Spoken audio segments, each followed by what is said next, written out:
Good morning. मैं Aruna Bansal, government polytechnic college Jodhpur से।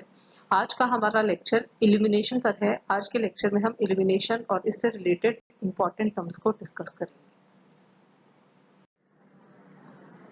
आप सब जानते हैं लाइट का हमारे जीवन में बहुत महत्वपूर्ण रोल है। Most of the human activities जो है लाइट पे डिपेंडेंट है। लाइट के बिना ह्यूमन लाइफ पॉसिबल नहीं है। सन जो है लाइट का एक नेचुरल सोर्स है, लेकिन सनलाइट 24 आवर्स अवेलेबल नहीं रहती है, इसलिए हमें आर्टिफिशियल लाइट पर अपनी डेली एक्टिविटी के लिए डिपेंडेंट रहना पड़ता है। आर्टिफिशियल लाइट हमें दो तरह से मिल सकती है, मैकेनिकल लाइट से और इलेक्ट्रिकल लाइट से।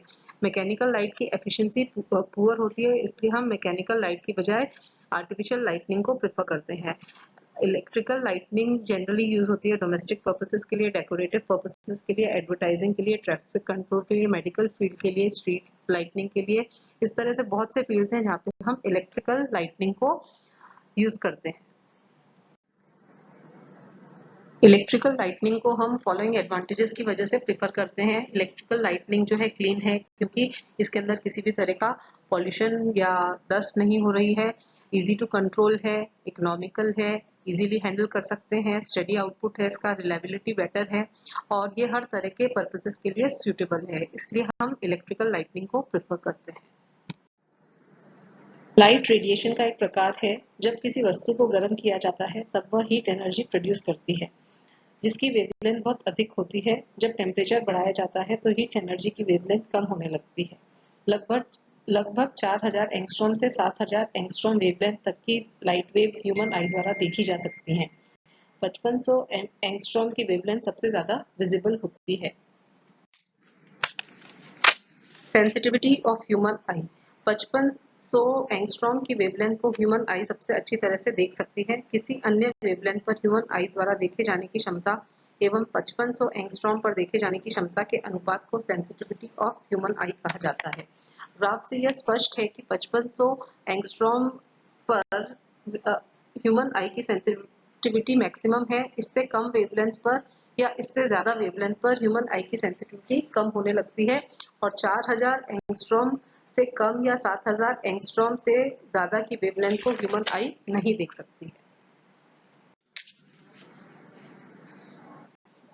इल्यूमिनेशन के अंदर कॉमन जो टर्म्स काम में ली जाती हैं वो यहाँ पे दी गई हैं। उनमें से मेन टर्म्स हैं light, luminous flux, lumen, phase angle, solid angle, steradian, candle power, luminous intensity, reduction factor, glare and lamp efficiency. ये सब हम आज डिस्कस करेंगे। लाइट, जैसा कि आपको बता चुके हैं कि अगर हम किसी भी पदार्थ को गर्म करते हैं तो उसमें से रेडिएंट एनर्जी निकलती है। तो हॉट बॉडी में से निकलने वाली वो रेडिएंट एनर्जी जो ह्यूमन आई द्वारा देखी जा सकती है उसको हम लाइट कहते हैं। ल्यूमिनस फ्लक्स, इसको हम ऐसे डिफाइन कर सकते हैं कि किसी भी पदार्थ में से निकलने वाली टोटल रेडिएंट एनर्जी पर सेकेंड जो ह्यूमन आई को विजिबल है उसे ल्यूमिनस फ्लक्स कहते हैं। इसको F या फाई से डिनोट करते हैं और इसको ल्यूमेंस में मेजर किया जाता है। ल्यूमिनस फ्लक्स की यूनिट को ल्यूमन कहते हैं। एक कैंडल पावर के सोर्स द्वारा एक यूनिट सॉलिड एंगल के सरफेस पर उत्पन्न ल्यूमिनस फ्लक्स को एक ल्यूमन कहा जाता है।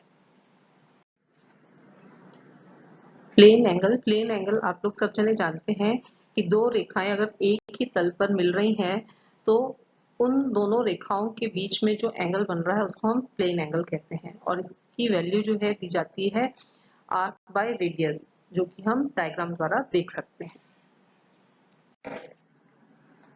सॉलिड एंगल, स्फीयर के सॉलिड एंगल को हम इस तरह से डिफाइन कर सकते हैं कि स्फीयर के पार्शियल सरफेस द्वारा उसके सेंटर पे जो भी एंगल सबटेंड हो रहा है उसको हम सॉलिड एंगल कहते हैं। इसको ओमेगा से डिनोट करते हैं और इसकी वैल्यू दी जाती है area of surface upon square of radius. Sphere का सरफेस एरिया होता है 4 पाई आर स्क्वायर, तो इसकी वैल्यू हो जाएगी 4 pi r square upon r square, that will be equal to 4 pi और इसकी यूनिट होती है स्टेरेडियन। कैंडल पावर किसी भी सोर्स की लाइट रेडिएटिंग कैपेसिटी को कैंडल पावर कहते हैं। इसको हम ऐसे भी एक्सप्लेन कर सकते हैं, the number of lumens given by a source per unit solid angle in a given direction is called its candle power. Candle power को सीपी से डिनोट करते हैं। Therefore total flux emitted by a light source will be equal to candle power into solid angle. और किसी भी sphere के लिए one candle power जो है 1 इंटू 4 पाई हो जाएगा और that will be equal to 4 pi lumens. Luminous intensity, किसी भी लाइट सोर्स की ल्यूमिनस इंटेंसिटी एक पर्टिकुलर डायरेक्शन में टोटल ल्यूमिनस फ्लक्स जो कि एक सोर्स एमिट कर रहा है पर यूनिट सॉलिड एंगल, उसको ल्यूमिनस इंटेंसिटी कहते हैं। इसको आई से डिनोट करते हैं और इसकी यूनिट होती है कैंडेला या कैंडल पावर। तो therefore unit luminous intensity of a source will be equal to I will be equal to phi upon omega, where phi is the luminous flux and omega is the solid angle. Illumination, illumination को हम इस तरह से define कर सकते हैं कि जब प्रकाश किसी भी सरफेस पर गिरता है और वो सरफेस विजिबल हो जाती है तो उसको इल्यूमिनेशन कहते हैं। It may also be defined as luminous flux falling on a surface per unit area. It is denoted by E and is measured in lumen per square meter or meter candle. Illumination E will be equal to phi upon I, where phi is the luminous flux and A is the area. 1 metre radius वाले hollow sphere के centre पर जब एक candle power का source रखा जाता है तब उस स्फीयर के इंटरनल सरफेस पर होने वाले इल्यूमिनेशन को 1 कैंडल मीटर या लक्स कहते हैं, जैसा कि फिगर में दिखाया गया है।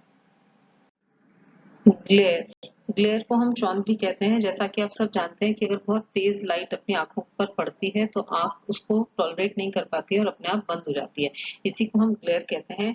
इसको हम ऐसे भी समझ सकते हैं कि यह वह लाइट होती है जो आंखों को देखने में असुविधा होती है और ये वस्तुओं को देखने में रुकावट डालती है, और इसको हम डिफ्रैक्ट करके, रिफ्रैक्ट करके, रिफ्लेक्ट करके या एब्जॉर्ब कर कर जो है इसकी इंटेंसिटी को कंट्रोल कर सकते हैं, जिससे कि आईज जो है इसको देख सकें।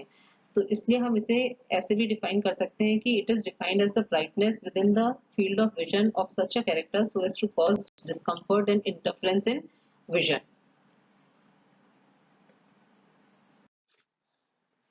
लैंप एफिशिएंसी, लैंप एफिशिएंसी को हम इस तरह से समझ सकते हैं कि सपोज अपने पास में एक सोर्स है, तो सोर्स जो है वो टोटल जो एनर्जी दे रहा है उसके अंदर विजिबल रेडिएशंस भी हैं और हीट एनर्जी भी है।